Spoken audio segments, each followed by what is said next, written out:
Il est temps pour nous d'écouter la sainte parole de Nolwenn Gorgoni qui vient pour la première fois nous la délivrer dans la bande amateur.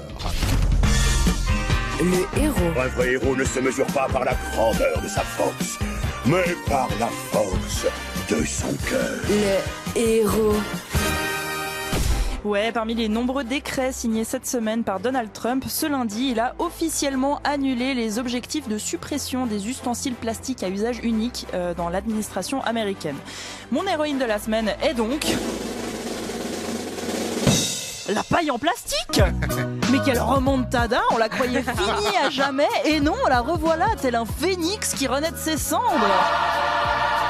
Pourtant, on a tous vu ces vidéos horribles de tortues de mer avec une paille enfoncée dans le nez. Je crois que ça a été le déclic, grosse prise de conscience collective. On peut plus laisser passer ça. Fini la paille en plastique. Eh ben non, elle est de retour.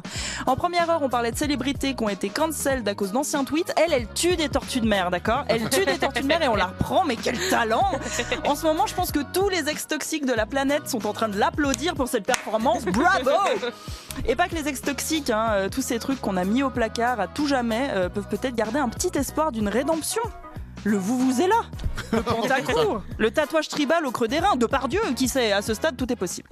En Europe, la paille en plastique est interdite depuis 2021, 4 ans qu'on la cancel d'ici, et on voulait tellement plus d'elle qu'on a accepté l'impensable, la paille en carton. Ça tire mal, ça se décompose dans la bouche, c'est dégueulasse, et malgré ça, on la préfère quand même à la paille en plastique, c'est dire quoi.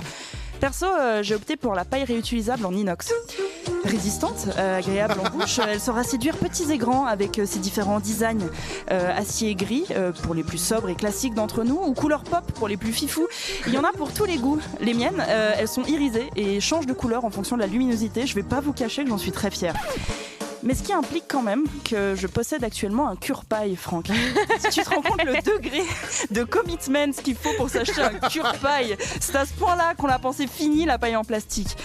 Mais vous savez, moi dans ce cure-paille, j'ai vu la fin de ma jeunesse. La fin de l'insouciance. Adieu, temps béni de mon enfance où je rentrais surexcitée après m'être acheté un nouveau jeu DS. Aujourd'hui, je m'achète des cure-pailles et j'en suis contente. Je me dépêche même de rentrer à la maison pour montrer ma trouvaille. Mais au fond, la nuit, dans le noir, seule avec mes pensées, je revois ce cure-paille et je me demande, est-ce réellement la fin ? Ai-je définitivement tourné une page dans le livre de mon existence ? Est-ce que le summum de l'excitation dans ma vie à partir de maintenant, ce sera un cure-paille et éventuellement des avocats en action ? Et puis voilà qu'aujourd'hui, la paille en plastique est de retour. Et si elle peut revenir après avoir été chassée, détestée, presque oubliée, peut-être que ma jeunesse aussi, Franck. Alors merci la paille en plastique de m'avoir redonné foi en l'avenir.